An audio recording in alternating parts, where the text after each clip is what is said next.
جو بیٹا ماں باپ کی خدمت کرتا تھا، کما کر کے لاتا تھا، کھلاتا تھا، پلاتا تھا، محبت کرتا تھا،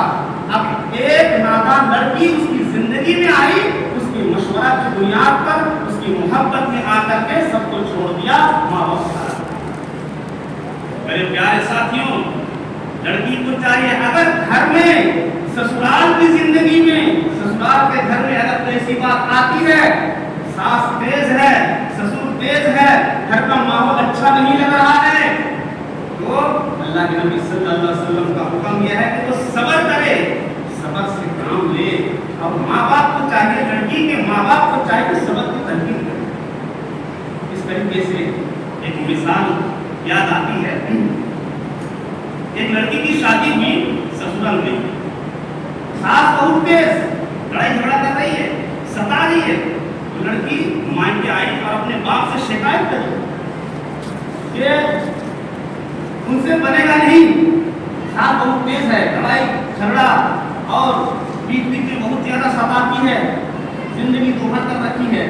میں تو جاؤں گی نہیں۔ باپ نے کہا کہ بیٹی چلی جاؤ اور صبر کرو، اللہ تبارک و تعالیٰ سب صحیح کر دے گا، درست کر دے گا۔ ماں باپ کو بھی شے نہیں دینا چاہیے اپنی لڑکی کو، صبر کی تلقین کرے اور معاملہ کو سلجھائے۔ وہ لڑکی مانی نہیں، اپنے چچا کے پاس گئی، جو اس کا جو چچا تھا وہ بہت بڑا حاکم تھا، حاکم حکیم، دوا دینے والا حکیم، حکمت کرنے والا حکیم، اس کے پاس گئی اور کہنے لگی چچا جان، حکیم صاحب، میری زندگی تو خراب ہو گئی، سانس بڑی تیز ہے، کوئی ایسی دوا دے دیجئے، کوئی ایسا نسخہ دے دیجئے کہ اپنی سانس کو میں کھلا دوں اور وہ سانس مر جائے، اس کی کہانی ختم ہو جائے۔ تو حکیم نے کہا حکمت کے ساتھ کہ ہاں بالکل دوا مل جائے گی، لیکن فوراً مت مارنا، تو 3 مہینے کا ٹائم ہے، 3 مہینے کے بعد وہ مرے گی، 3 مہینے کی دوا دے رہا ہوں، 3 مہینے کا نسخہ ہے، دھیرے دھیرے کھلاتی رہو، وہ 3 مہینے کے بعد مر جائے گی۔ فوراً اگر مر جائے گی تمہارے اوپر الزام آ جائے گا کہ اس کے ساتھ تو لڑائی اور جھگڑا تھا، تمہارے کو الزام آئے گا کہ اسی نے مارا اس کو، اس لیے دھیرے دھیرے اس کو مارو۔ اور اس 3 مہینے کے اندر تم کیا کرنا، اپنی ساس کی خدمت کرنا، تاکہ لوگ یہ سمجھے کہ یہ بیچاری خدمت کر رہی تھی، اپنی ساس کی یہ کیسے مان سکتی ہے، تمہارا پر الزام نہیں آئے گا۔ وہ نسخہ لے کر کے چلی گئی اور اپنی ساس کو وہ دیتی رہی، اور حکیم نے بتایا تھا خدمت کرنا، اب اپنی ساس کی خدمت کرنے لگی، وہ جھڑکتی تھی کہ کمی بھاگو یہاں سے، دور ہو جا، دور ہو جا، خدمت کرنے کی ضرورت نہیں ہے، کبھی پیر دبا رہی ہے، کبھی چائے بنا کر کے لا رہی ہے، کبھی کھانا بنا کر کے لا رہی ہے، کبھی کپڑا دھو رہی ہے، بڑی خدمت کرنے لگی وہ۔ اس طرح کرتے کرتے 10 دنوں میں ساس کا دل بدل گیا، اور جس طریقے سے یہ خدمت کرنے لگی اس کی ساس کا دل نرم ہو گیا اور اپنی بہو سے بے پناہ محبت کرنے لگا۔ سوچنے پر مجبور ہو گئی لڑکی، اگر یہ میں تو دوا پلا رہی ہوں مرنے کی، اگر یہ ساس مر جائے تو ایسی ساس کہاں ہم کو ملے گی؟ نہیں، اس کو مرنا نہیں چاہیے۔ دوڑتے ہوئے حکیم بھی کے پاس ہو گئی اور کہا کہ آپ نسخہ بدل دیں، آپ نسخہ بدل دیں، وہ درست ہو گئی ہے، وہ محبت کر رہی ہے، اس کا مرنا وغیرہ نہیں ہے۔ حکیم جی نے کہا میں نے مرنے کی دوائی تو دی، میں نے تو مرنے کی دوا نہیں دی، میں تو ایسے ہی دوا، ایسے ہی نسخہ دے دیا صحت کے لیے، تندرستی کے لیے۔ تم کو جو میں نے حکمت بتائی تھی کہ تم اپنی ساس کی خدمت کرو، تم نے خدمت کری، خدمت کرنے کے بعد محبت کرنے لگی تم سے۔ میرے پیارے ساتھیوں، یہ بہت بڑی مثال ہے۔ ساس خراب ہے، سسر خراب ہے، گھر کا ماحول خراب ہے، تو لڑکی کو چاہیے، دلہن کو چاہیے کہ بے پناہ محبت کرے، خدمت بھی کرے، صبر بھی کرے، اس کا دل اللہ تبارک و تعالیٰ بدل جائے گا۔ اس ساس کو اپنی ماں سمجھے، اور ماں کے لیے بھی ضروری ہے، ساس کے لیے بھی ضروری ہے کہ اپنی بہو کو اپنی بیٹی سمجھے، تب گھر کی زندگی درست ہو سکتی ہے، گھر کا ماحول سدھر سکتا ہے۔ میرے پیارے ساتھیوں، تو اچھی لڑکی کی مثال اور نیک لڑکی کی مثال یہ ہے کہ ہر چیز کو کوپریٹ کرتے ہوئے وہ چلے۔ اس طریقے سے لڑکی بہتر ہو، دیندار ہو، اس طریقے سے لڑکا کا دیندار ہونا بھی ضروری ہے،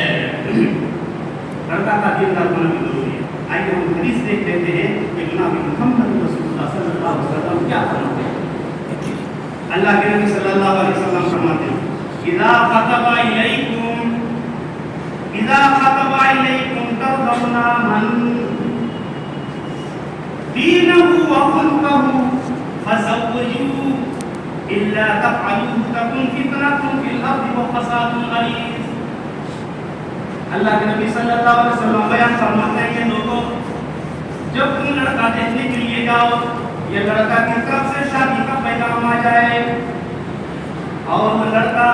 اچھا ہے دیندار ہے قرآن پڑھنے والا ہے نمازی ہے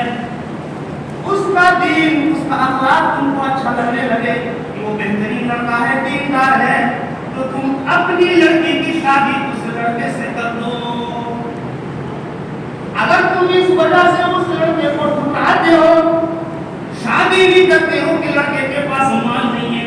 لڑکے کے پاس دولت نہیں ہے کوئی بڑا کاروبار نہیں ہے مہینے میں لاکھوں روپے نہیں کما رہا ہے ہاں لڑکا تو دیندار ہے نمازی ہے پرہیزگار ہے سب کچھ ٹھیک ہے لیکن مالی اعتبار سے لڑکا کمزور ہے اسی وجہ سے اس رشتے کو ٹھکرا دیا جاتا ہے کہ نہیں کریں گے ہم اپنی لڑکی کی شادی سے نہیں کریں گے. جناب محمد رسول اللہ صلی اللہ علیہ وسلم فرماتے ہیں الا تفعلوا تكن فتنة في الارض وفساد غليظ. پھر اگر تم اس طرح کرو گے شادی نہیں کرو گے اس کو ٹھکرا دو گے تو آگے چل کے تمہاری زندگی میں بہت ہی بڑا فتنہ برپا ہو جائے گا بہت ہی بڑا فساد پھیل جائے گا تم چین و سکون کے ساتھ نہیں رہ سکتے تمہاری لڑکی چین و سکون کے ساتھ نہیں رہ سکتی ہے.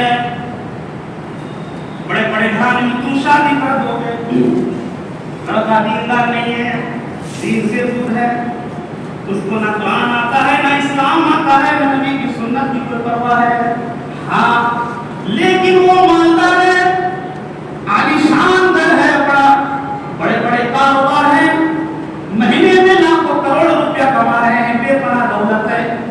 مال ہے لیکن لڑکا شرابی ہے کبابی ہے دین سے دور ہے عیاش ہے گھومتا ہے پھرتا ہے. اگر تم نے مال کی وجہ سے اپنی لڑکی کی اس سے شادی کر دی تو تمہاری لڑکی کی زندگی صحیح نہیں چل سکتی ہے ان کا چین و سکون خراب ہو جائے گا وہ بیچاری گھر کے اندر بیٹھی رہے گی اس لڑکے کے پاس ٹائم نہیں ہوگا کہ اپنی بیوی کے پاس وہ بیٹھے پیار محبت ان کو دے ان کی بیوی کے پاس ٹائم نہیں ہے وہ تو ادھر بھی جائے گا کبھی امریکہ گھومے گا کبھی تھائی لینڈ گھومے گا کبھی تو ادھر چکر لگائے گا اب اپنی بیوی کے ہوتے ہوئے باہر پر چلائے گا کیونکہ ان کے پاس تو مال ہے دولت ہے اس مال اور دولت کا وہ بیٹا اسراف کر کے اپنی زندگی یعنی اپنی بیوی کی زندگی کو وہ ختم کرے گا. اگر ایسا معاملہ ہوتا ہے میرے پیارے ساتھیوں تو عورت کو کیا چاہیے عورت کو مال و دولت نہیں چاہیے عورت کو تو پیار و محبت چاہیے سکون چاہیے قرار چاہیے. تو میرے پیارے ساتھیوں ایسے بھی واقعات ہیں کہ مالداری کو اختیار کر کے مالداری کا انتخاب کر کے ہم نے اپنی لڑکی کی شادی کر دی پتہ یہ چلا مالداری تو ہے گھر تو بہت بڑا ہے سب کچھ ٹھیک ہے لیکن شوہر صحیح نہیں ہے وہ دین سے دور ہے. میرے پیارے ساتھیوں جب دین سے وہ دور ہوگا جب قرآن حدیث نہیں جانے گا تو اپنی بیوی کو مارے گا بھی ڈانٹے گا بھی وہ پھٹکارے گا بھی اپنے شوہر کی طرف سے وہ پیار اور محبت اور انسیت وہ ان تک مل نہیں سکتی. میرے پیارے ساتھیوں تو یہ بھی ماں باپ کو چاہیے غور کرنا چاہیے ان کو کہ اپنی لڑکی کی شادی کہاں کر رہے ہیں. اور لڑکیوں کو بھی ضروری ہے ان پر لازم یہ ہے کہ اپنے ماں باپ کو بھی مشورہ دے سکتی ہے کہ ہمارا نکاح دیندار لڑکے سے کریں. لیکن آج ماڈرن زمانے کی جو لڑکیاں ہیں وہ یہ نہیں چاہتی ان کو پتا ہے کہ دیندار لڑکے کے ساتھ ہماری اگر شادی ہو جاتی ہے تو پھر یہ پابندیاں لگائے گا وہ دیندار لڑکا ہے فجر کی نماز میں بھی اٹھائے گا میرے کو پریشان کرے گا ہم کو نئی پرانی فلمیں نہیں دکھائے گا باہر ہم کو نہیں گھمائے گا یہ تو بہائی بے پردگی پر انکش لگائے گا پابندی لگائے گا اپنی مرضی کے مطابق زندگی گزار نہیں سکتی. ماڈرن زمانے کی لڑکیوں کا خیال ہے لیکن ماں باپ کو صحیح مشورہ دینا چاہیے. چلیے حدیث دیکھ لیتے ہیں کہ جناب محمد رسول اللہ صلی اللہ علیہ وسلم کے زمانے میں شادی کس طرح کی تھی اور کس طریقے سے لڑکیاں بھی اچھے لڑکے کا انتخاب کرتی تھی. بخاری مسلم کی روایت ہے ترمذی ابن ماجہ نسائی اللہ کے نبی صلی اللہ علیہ وسلم بیٹھے ہوئے ہیں، صحابہ بھی موجود ہیں، ایک عورت آتی ہے اور آ کر کے کہتی ہے کہ اللہ کے نبی میں اپنے آپ کو ہبا کرتی ہوں، یعنی میں آپ سے شادی کرنا چاہتی ہوں۔ اللہ کے نبی صلی اللہ علیہ وسلم کا سر نیچے ہے، سر اٹھایا نہیں، پھر دو بار ریپیٹ کیا، تیسری بار ریپیٹ کیا کہ اللہ کے نبی میں آپ سے شادی کرنا چاہتی ہوں۔ اللہ کے نبی صلی اللہ علیہ وسلم خاموش رہے، کوئی جواب نہیں دیا۔ برابر میں ایک صحابی رسول بیٹھے ہوئے ہیں، وہ گویا ہوتے ہیں، کھڑے ہو کر کہنے لگتے ہیں کہ اللہ کے نبی آپ کو اگر ضرورت نہیں ہے تو میں شادی کرنے کے لیے تیار ہوں، سر شادی کر دیجیے اس لڑکی کے ساتھ۔ اللہ کے نبی نے پوچھا شادی تو کرو گے لیکن مہر میں کیا دو گے؟ مہر کے لیے کچھ ہے؟ اب وہ صحابی رسول غریب تھے بہت ہی زیادہ، انہوں نے کہا کہ میرے پاس کچھ نہیں ہے، میرے پاس ایک لنگی ہے، میں لنگی دے دوں گا۔ اللہ کے نبی نے کہا یہ لنگی کیا کریں گے؟ تم تو پہنے ہوئے لنگی، آدھی لنگی ہار کے میں دے دوں گا۔ اللہ کے نبی نے کہا آدھی لنگی نہ تمہارے کام کی نہ کام کی۔ میرے پیارے ساتھ اللہ کے نبی نے چھوٹ دے کیا کہا مہر میں کیا دو گے؟ مہر دینے کے لیے کچھ ہے؟ بھائی ذرا کہ مہر کی بڑی اہمیت ہے، بغیر مہر کے نکاح ہوتا ہی نہیں ہے، یہ شرط ہے۔ آج کل لوگ مہر نہیں دیتے ہیں، دیتے ہیں تو اپنے حیثیت کے مطابق نہیں دیتے، یا تو پھر ادھار مہر مانگ لیتے ہیں تو بعد میں دیں گے، پتہ ہی چلا بعد میں معاف کروا لیتے کہ مجھے معاف کر دو، مہر میں دے نہیں سکتا، سب کچھ کرے گا لیکن مہر نہیں دے گا، مہر کے بغیر میں بھی حالات ہو ہی نہیں سکتے۔ اللہ کے نبی صلی اللہ علیہ وسلم فرمایا کہ اگر مہر طے ہو گئی ہے اور لڑکے کے دل میں چور ہے کہ میں مہر نہیں دوں گا، شادی ہو گئی، نکاح سب کچھ ہو گیا، لڑکی کو گھر میں مہر نہیں دی، اب پوری زندگی بھر نہیں دی، معاف کرا لیا، تو وہ کل قیامت کے دن اس حال میں اٹھے گا، زانی کی شکل میں اٹھے گا، زانی بن کر کے، زنا کرنے والے بنا کر کے اٹھایا جائے گا کل قیامت کے دن کہ اس نے پوری زندگی بھر اپنی بیوی کے ساتھ زنا کیا۔ میرے پیارے ساتھی، مہر بہت اہم ہے، مہر دے کے نکاح کرو، اب نقد دے کے نکاح کرو۔ اللہ کے نبی صلی اللہ علیہ وسلم نے پوچھا کہ تم کیا دو گے؟ تو میرے پاس کچھ بھی نہیں ہے۔ اللہ کے نبی صلی اللہ علیہ وسلم نے فرمایا کہ جاؤ گھر میں جا کر کے تلاش کرو، ہو سکتا کوئی سامان مل جائے۔ وہ صحابی رسول جاتے ہیں، گھر کی تلاشی لی، کوئی بھی چیز نہیں ملی۔ اللہ کے نبی صلی اللہ علیہ وسلم کے پاس آتے ہیں اور کہتے ہیں کہ اللہ کے نبی گھر میں کچھ بھی نہیں ملا۔ اللہ کے نبی نے دوبارہ بھیجا اور کہا کہ تلاش کر لو، اگرچہ لوہے کی ایک انگوٹھی ہی کیوں نہ ہو، اگر گھر پر پڑی ہوئی ہے ایک لوہے کی انگوٹھی تو اس کو لے کر جاؤ۔ دوبارہ گئے، تلاش کیا، ڈھونڈا، وہ انگوٹھی لوہے کی انگوٹھی بھی نہیں ملی، واپس آ گئے۔ اللہ کے نبی صلی اللہ علیہ وسلم میرے پاس کچھ نہیں ہے، لوہے کی انگوٹھی بھی نہیں ہے۔ اللہ کے نبی صلی اللہ علیہ وسلم نے فرمایا پھر شادی کیسے ہو سکتی ہے، نکاح کیسے ہوگا، کس طریقے سے تم نکاح کرو گے، مہر کے لیے تو کچھ ہے نہیں۔ وہ صحابی رسول پلٹ کر کے بچانے لگے مایوس ہو کر کے۔ اللہ کے نبی صلی اللہ علیہ وسلم نے دوبارہ بلایا کہ یہ صحابی، یہ میرے دوست آ جاؤ، اگر تمہارے لیے محمد صلی اللہ علیہ وسلم کے دین میں کوئی حل نہ نکلا تو کون سا ایسا مذہب ہے جس میں تمہارا حل نکلے گا، آ جاؤ۔ اللہ کے نبی نے پوچھا بتاؤ تم کو قرآن آتا ہے، قرآن کی صورتیں آتی ہیں، تمہیں کچھ قرآن یاد ہے؟ وہ کہنے لگے کہ ہاں مجھے قرآن تو یاد ہے، قرآن کا علم میرے پاس ہے، فلاں والا صورتیں دلوائی، اب کہیے یہ صورتیں مجھے یاد ہے۔ اللہ کے نبی صلی اللہ علیہ وسلم نے فرمایا کہ تم اپنی بیوی کو قرآن کی صورتیں یاد کرا دینا، یہی تمہارے لیے مہر ہے۔ اس عورت سے پوچھا یہ عورت دیکھ لے، سن لے، تمہاری رضامندی ضروری ہے، تم کو مہر کے بدلے میں قرآن کریم یاد کرائے گا، کیا تم کو قبول ہے؟ تم شادی کرنا چاہتی ہو؟ وہ عورت بھی بڑی نیک تھی اور دیندار تھی، وہ جانتی تھی قرآن کی اہمیت کیا ہے، پڑھے لکھے لڑکے کی اہمیت کیا ہے۔ وہ گویا ہوئی اور کہنے لگی کہ اللہ کے نبی صلی اللہ علیہ وسلم جس کے نکاح میں قرآن آ جائے، جس کی مہر میں قرآن کی صورتیں آ جائے، اس سے زیادہ ببرکت نکاح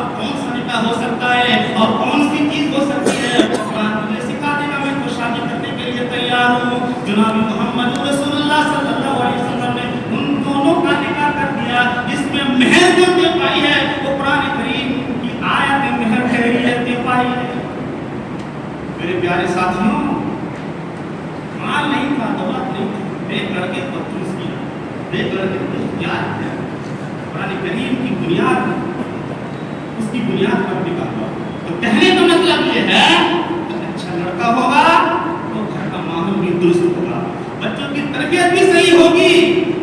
بیوی کا کریکٹر بھی صحیح ہوگا، وہ صحیح طریقے سے ان دونوں کی زندگی آگے گزر سکتی ہے۔ دوسری چیز جو ہمارے معاشرے کے اندر اور جو برائی ہے وہ جو پھیل رہی ہے وہ دہیز کے نام سے، دہیز کے نام سے بہت ہی زیادہ معاملہ خراب ہو رہا ہے۔ دہیز کے بغیر شادی نہیں ہوتی، اور یہ دلیل دی جاتی ہے کہ اللہ کے نبی صلی اللہ علیہ وسلم نے دہیز دیا تھا اپنی بیٹی فاطمہ کو۔ کون سا دہیز دیا تھا بھائی؟ بنی حضرت علی کو دیا تھا، اپنی بیٹی کو رخصتی کے وقت جو دیا تھا، کیا دیا تھا؟ ایک تکیہ دیا تھا، ایک چادر دی تھی، ایک مشکیجہ دیا تھا، تو سب کو مل گیا دہیز کا۔ میرے پیارے ساتھی، وہ دہیز نہیں تھا۔ حضرت علی رضی اللہ تعالی عنہ کی کفالت جناب محمد رسول اللہ صلی اللہ علیہ وسلم کے گھر میں ہوتی ہے، پوری زندگی اللہ کے نبی کے گھر میں رہے، ان کی کفالت کی، ان کی پرورش کی، دیکھ ریکھ کی۔ علی کے پاس کچھ بھی نہیں تھا، یہاں تک کہ مہر کے لیے اللہ کے نبی صلی اللہ علیہ وسلم نے پوچھا، جب میں اپنی لڑکی کی شادی تم سے کرنا چاہتا ہوں، تمہارے پاس فاطمہ کے لیے دینے کے لیے کچھ ہے؟ تو انہوں نے کہا میرے پاس کچھ نہیں ہے، صرف ایک زرہ ہے۔ اللہ کے نبی نے کہا زرہ کو بیچو اور رقم لاؤ۔ زرہ بیچ کر رقم لائی گئی اور مہر طے کیا گیا، اور فاطمہ کو وہ رقم دی گئی۔ اس کے بعد نکاح ہوا۔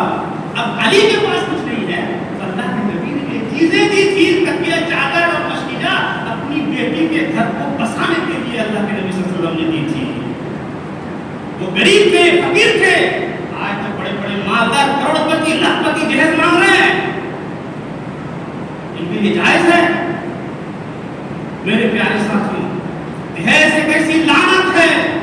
جو پوری معاشرت کو، پورے سماج کو برباد کر کے رکھا ہے۔ اللہ کے نبی صلی اللہ علیہ وسلم نے جو بتلایا، جو سکھایا کہ تم شادی کس طرح کرو گے، نکاح کس طرح کرو گے، اگر اسی کے مطابق ہمارا نکاح ہو جائے، ہماری شادی ہو جائے تو کتنا ہی بہتر ہو۔ ہمارے سماج کے اندر جتنی برائیاں، وہ برائیاں دور ہو جائیں گی۔ اللہ کے نبی نے تو شادی کو بالکل آسان بنایا تھا، آج ہم نے مشکل بنا دیا ہے۔ مشکل اس وجہ سے بنا دیا ہے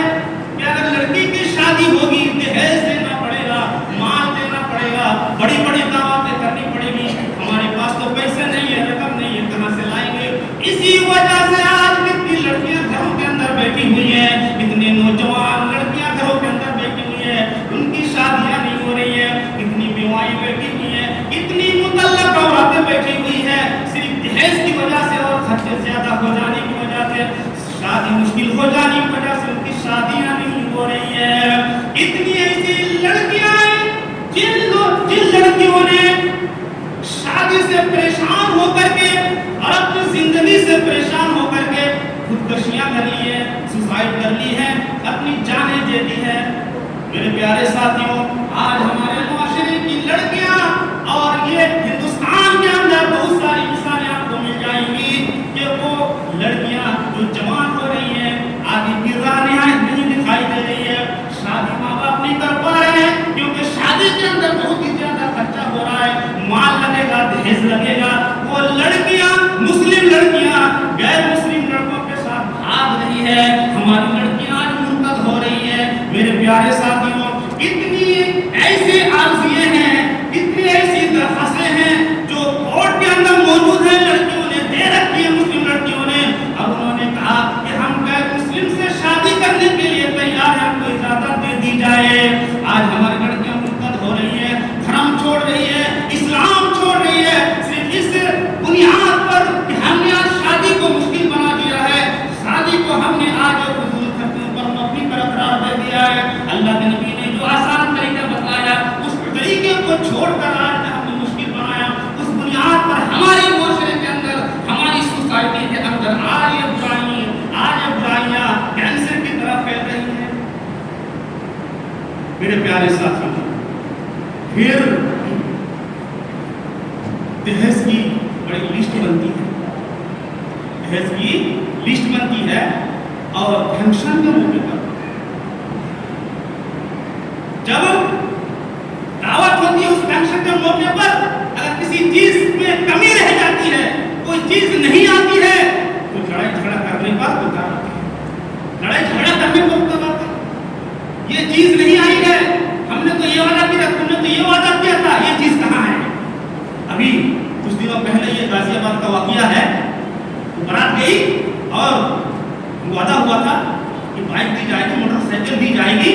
اب وہ لڑکی کا باپ کہنے لگا بھائی لانے میں دیر ہو گئی، 10-15 دن کی مہلت دے دی جائے، بعد میں دے دوں گا میں۔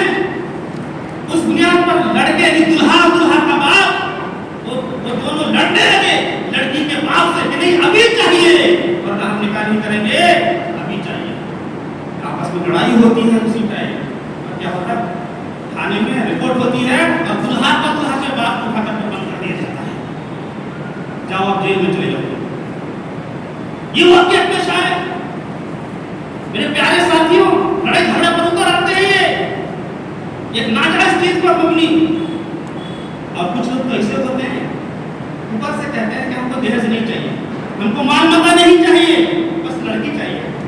لیکن دل کے اندر چور ہے، وہ جانتا ہے کہ سسر جی تو بڑا آدمی ہے، مال دولت ہے اس کے پاس، ایسے کیسے رہے گا وہ، تو لڑکی آ جائے گی تو خود بخود دے دے گا،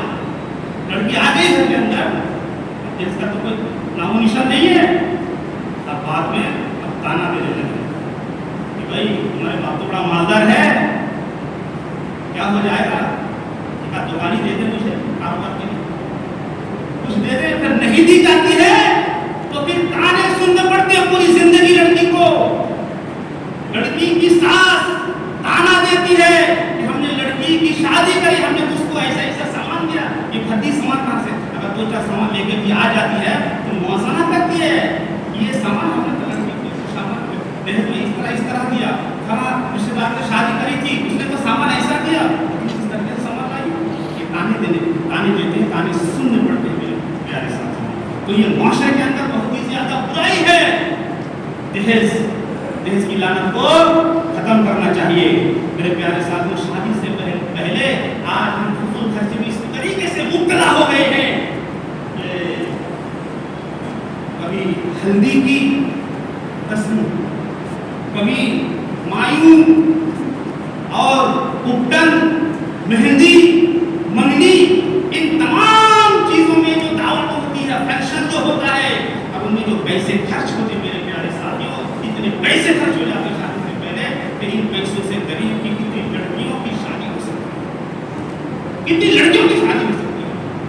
شادی سے پہلے کتنی رسمیں ہیں، وہ ساری کی ساری رسمیں بالکل غلط ہے، لغو ہے،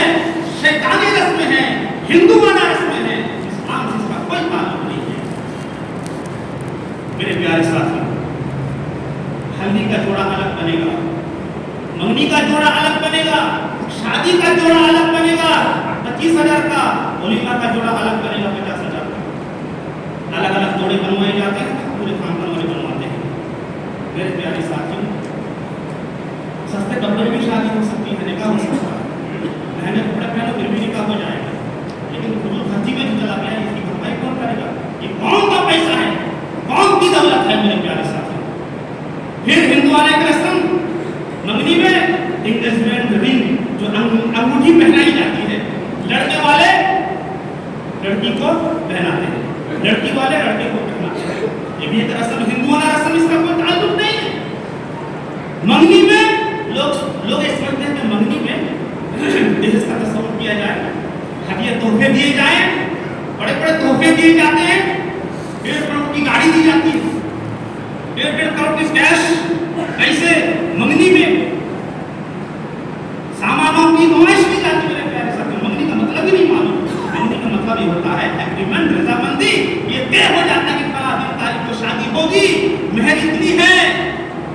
ایک وعدہ ہوتا ہے، اس کو منگنی کہا جاتا ہے۔ کہ منگنی کو فضول خرچی پر اس کو کیا کر دیا، اس کو ٹال کر کے آج پیسے اٹھائے جا رہے ہیں،